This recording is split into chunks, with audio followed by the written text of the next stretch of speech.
Olá, que bom que você está aqui comigo em mais uma edição do programa Painel de Notícias. Hoje vamos falar sobre indenização e fundo de garantia. Continue com a gente e confira. O TRF da Primeira Região determina que União indenize viúva que perdeu marido em acidente em rodovia federal.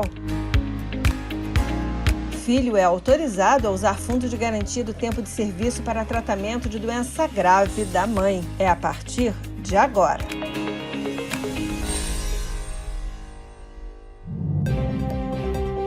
O Brasil tem a quarta maior malha rodoviária do mundo, com pouco mais de 1.700.000 quilômetros de rodovias. E apesar de o processo de privatização do setor ter começado ainda nos anos 90, a maioria das estradas brasileiras ainda é responsabilidade de órgãos públicos, como é o caso do Departamento Nacional de Infraestrutura de Transportes, o DENIT, que é o órgão que faz a gestão da operação, manutenção, ampliação e restauração do sistema viário federal.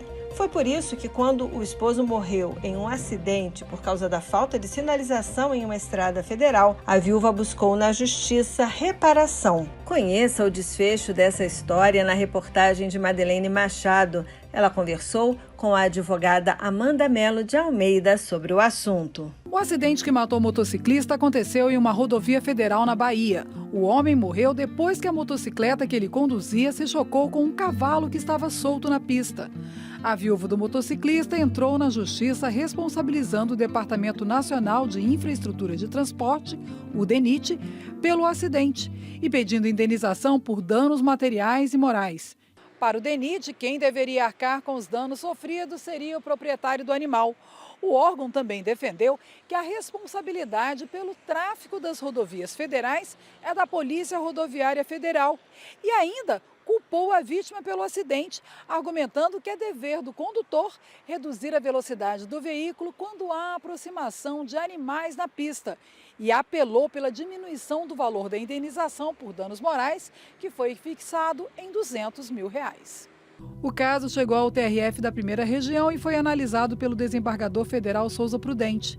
Para o magistrado, é atribuição do DENIT providenciar sinalização para alertar sobre a existência de animais nos arredores, assim como disponibilizar barreira protetiva para impedir que os animais invadam a pista de rodagem.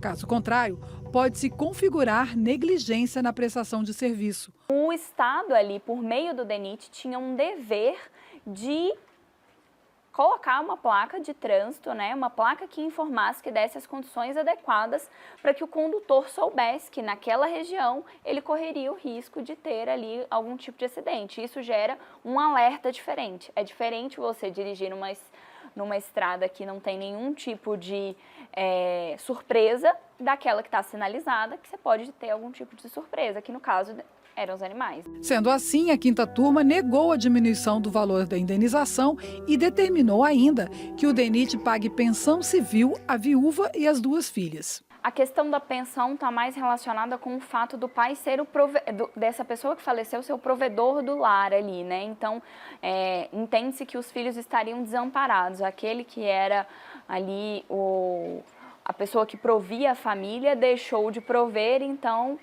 a pensão também é um direito que decorre de lei.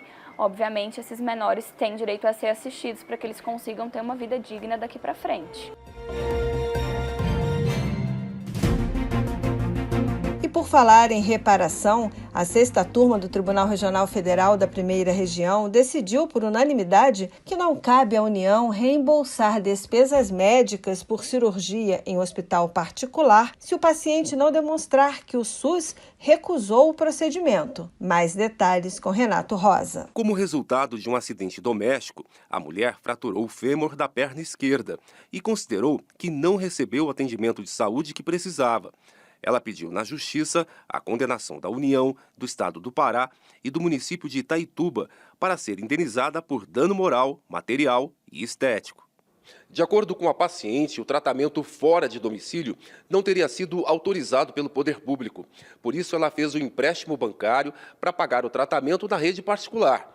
Na primeira instância, a Justiça Federal decidiu pelo não ressarcimento dos gastos.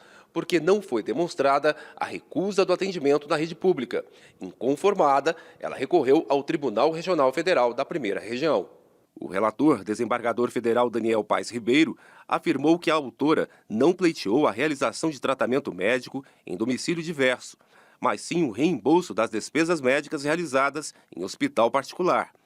É compreensível a aflição da própria postulante e de seus familiares, diante da situação pela qual passou a partir do momento em que sofreu a fratura de sua perna esquerda, especialmente quando já apresentava quadros de hipertensão e diabetes, como registrado nos autos.